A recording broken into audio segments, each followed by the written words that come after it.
Grabe, nakakapagod.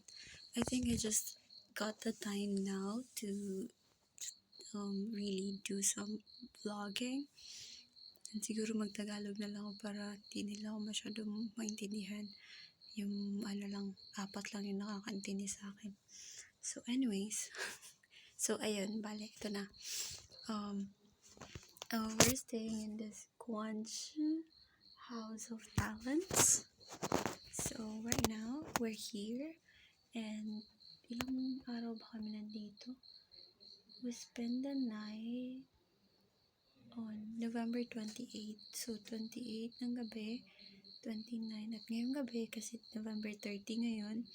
So magti 3 nights na kami dito and 4 days.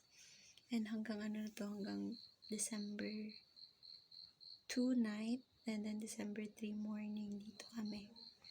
And then for 3 night, December 3 at night, mag-check-in kami sa Xiamen Hotel kasi medyo malayo yung papunta sa airport kasi. So, bukas sa December 3 pa lang nandun na kami.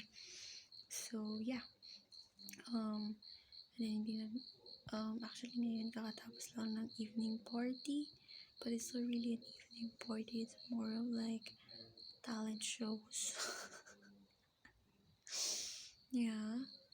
Kasi wala namang na-perform ng sobrang dami. So, akala ko may magpo-perform ng sobrang napakadami. Tapos, wala naman pala.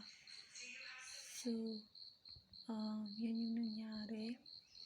And, ano ba nangyari ng day 1? Makikita nyo naman din. Dito kami at may iba doon sa kabila kung saan sila ang lupalop ng mundo.